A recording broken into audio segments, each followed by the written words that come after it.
We will now invite Mr. Gregory So, Secretary for Commerce and Economic Development of the Government of Hong Kong Special Administrative Region, to come on stage and deliver his keynote speech. Mr. So, please.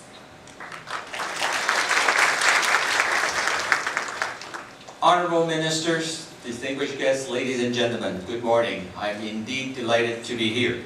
And welcome to Hong Kong, a thriving and dynamic business hub, as well as the gateway to China. It is my great pleasure to be here with my friends from Asean in this Hong Kong ASEAN Business Partnership Symposium. ASEAN economic ministers are embarking on a roadshow to several cities in China. And I would like to begin by expressing my gratitude to ASEAN for choosing Hong Kong as the first stop of the roadshow. As they are embarking on this roadshow, I always think and reflect on my job. Because of the nature of my job, I get to be the most frequent flyer in the Hong Kong government cabinet. And because I attend a lot of international forums, APEC, WTO meetings, I get to meet with economic and trade ministers all the time and have cultivated good friendship with you. So I'm very delighted to be here today to showcase the finest of Hong Kong, our business community. Indeed, Hong Kong entrepreneurs are among the earliest and most prolific in establishing businesses in ASEAN. They bring not only the capital investment to ASEAN, but also they bring along a great deal of expertise and experience in manufacturing and service industry, in developing effective supply chain, in adopting new technologies, and in identifying new growth opportunities. This is what they're good at. The economic cooperation and exchange have paid off big dividend. Today, ASEAN is Hong Kong's second largest goods trading partner and fourth largest service trading partner. Reciprocally, Hong Kong is ASEAN's eighth largest trading partner in terms of goods. Between ASEAN and Hong Kong, the average annual growth rate was 6% in goods and 8% in services trade in the past few years. ASEAN is also the sixth major source of inward direct investment into Hong Kong and fifth major destination of outward direct investment from Hong Kong. These figures, these positive figures, convincingly demonstrate the close relationship between ASEAN and Hong Kong. Facing, as we now know, the global economic challenge and as well as sluggish growth in the Western market, ASEAN and Hong Kong should continue to work together and strengthen our cooperation to achieve win-win solution for our economies. With the collaborative efforts of ASEAN, mainland China, and Hong Kong in enhancing economic partnership, I strongly believe that we can work together to achieve the shared goal of regional economic integration. Let me share with you the role Hong Kong can play in this process. Hong Kong is a staunch supporter and front-runner of free trade, having attained the top place in Heritage Foundation's Index of Economic Freedom for 19 consecutive years. The government has been maintaining our role as a facilitator by reducing red tape, ensuring a level playing field, and upholding the rule of law, while leading businessmen to do what businessmen do best. We create an environment that is conducive to business operation.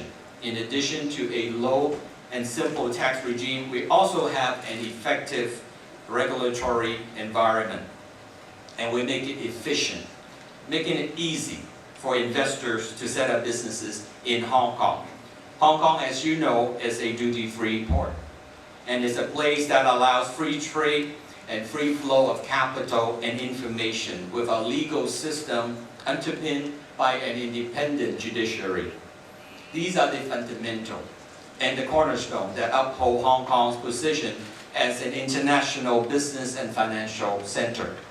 ASEAN companies setting up their businesses in Hong Kong will be able to enjoy all these advantages and benefits. Furthermore, they can make use of Hong Kong to establish a stronghold at the doorsteps of mainland China. Our economic integration with our motherland was further enhanced by the launch of the Hong Kong Mainland Closer Economic Partnership Arrangement, or CEPA in short, in 2003.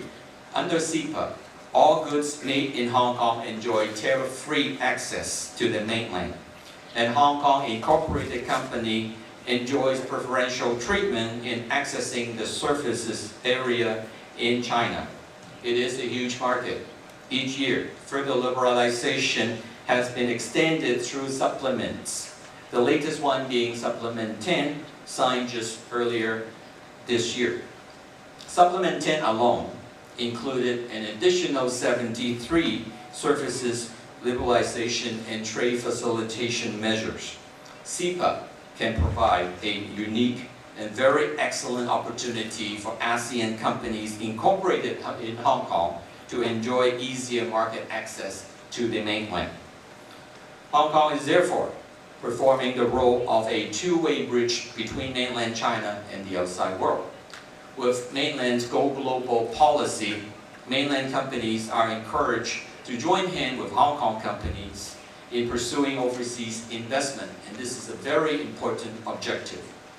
The National 5-12-Year Plan of China also sets out the support for Hong Kong's development as China's offshore renminbi center and international asset management center. The liberalization of the renminbi is probably the most important financial development globally today. ASEAN firms can make use of Hong Kong as their offshore center for renminbi business.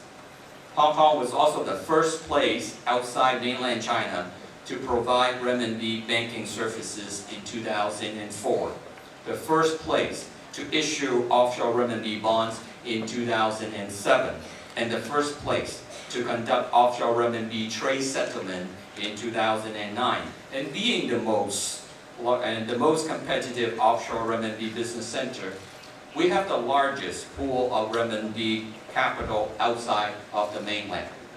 We are keen to share our experiences and opportunities for offshore renminbi business with our partners in ASEAN. Turning to the ASEAN side, I understand that ASEAN is currently very busy with many initiatives, and they are important initiatives, notably the establishment of ASEAN Economic Community, AEC, and the Regional Comprehensive Economic Partnership, RCEP. The ASEAN Economic Community is a visionary blueprint for ASEAN that has the characteristic of, firstly, a single market and production base, secondly, a highly competitive economic region, thirdly, a region of equitable economic development, and lastly, a region fully integrated into the global economy. On the other hand, the RCEP aims to be the largest free trade pact, the free trade bloc in the world, comprising 10 ASEAN nations and 6 other countries with which ASEAN has free trade agreements, and they are China, India, Japan, South Korea, Australia, and New Zealand. Both initiatives are aimed to be accomplished by 2015. These are to be congratulated. Hong Kong is keen to play a role in the regional economic integration process and continue to the common prosperity of our region. In this regard, the pursuit of a bilateral free trade agreement, FTA, between ASEAN and Hong Kong is a very significant milestone. The FTA will facilitate the flow of goods, services, and investments between the parties, thereby enabling ASEAN and Hong Kong to participate more effectively, efficiently in the global supply chain. Its trade creation effect will result in more business opportunities for traders and stimulate further growth in our region. Furthermore, the FTA will provide a platform for regional and regular dialogue between ASEAN and Hong Kong to discuss further economic cooperation and to share experience and expertise in economic development. The tangible and strategic benefits to be brought about by the FTA are therefore tremendous. Hence, we are eager to commence the negotiation of the FTA promptly with a view to completing it as soon as possible in order that all stakeholders can reap the benefits early. The Hong Kong Trade Development Council, HKTDC, with which we co-organize the symposium today, is active in connecting the business community in Hong Kong and in the ASEAN nations.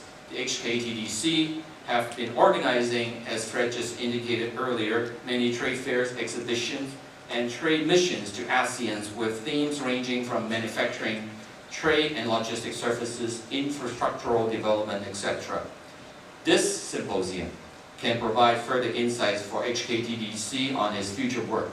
And I look forward to HKTDC launching even more trade promotion activities relevant to ASEAN in the years to come. Ladies and gentlemen, East Asia is now the locomotive of the world's economic growth.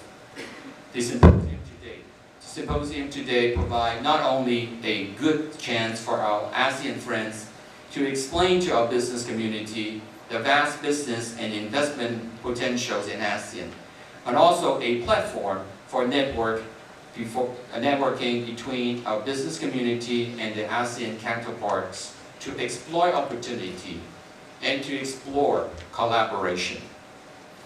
As I survey the room, I see the richness of our individual culture, resources, skill sets, and opportunities. This is a beautiful tapestry and a strong foundation for prosperity. I wish today's symposium a great success and our ASEAN friends a fruitful and enjoyable stay. Thank you. Thank you, Mr. So.